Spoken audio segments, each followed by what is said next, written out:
10K raise in 100 seconds. ഇതാണ് ഞാൻ കഴിഞ്ഞ ഞായറാഴ്ച ഓടിയ Toronto Saint Patrick's Day race. കാലിലൊരു പണി കിട്ടിയിരിക്കുന്നതുകൊണ്ട് അത്ര സുഖമില്ല. $80 കൊടുത്തുകൊണ്ട് ഓടി നോക്കാം. ഓടി തുടങ്ങിയപ്പോൾ ചെറിയ മഴയുണ്ട്. ഒരു 1.5 കിലോമീറ്റർ ആയപ്പോൾ തന്നെ വേദന എടുത്ത് തുടങ്ങി. ഈ കണ്ടീഷനിൽ ഇത് ഓടി തീർക്കാൻ പറ്റുമെന്ന് എനിക്ക് തോന്നുന്നേയില്ല. വേദന വേദന വേദന വേദന കംപ്ലീറ്റ് വേദന. എനിക്കിത് തീർത്തേ പറ്റൂന്ന് ഞാൻ മനസ്സിൽ വിചാരിച്ചു. അപ്പോൾ ബോഡി മാറി തുടങ്ങി. 3 കിലോമീറ്റർ കഴിഞ്ഞു. ഇപ്പോൾ കാലിന് വേണ്ടി ചെറിയ കുറവുണ്ട്. എന്ത് കാര്യത്തിനും മനസ്സ് മൈൻഡ് ഉണ്ടെങ്കിൽ there is a way. പറ്റും എന്ന് വിചാരിച്ചങ്ങ് ചെയ്യണം.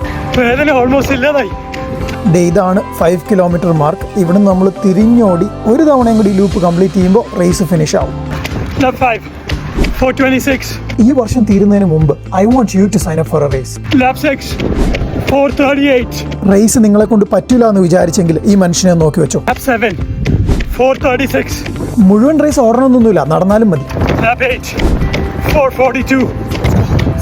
ഇതൊരു കമ്മ്യൂണിറ്റിയാണ്. ഇതുപോലെ ടോട്ടൽ സ്ട്രേഞ്ചേഴ്സ് വന്ന് നിങ്ങളെ മോട്ടിവേറ്റ് ചെയ്യും.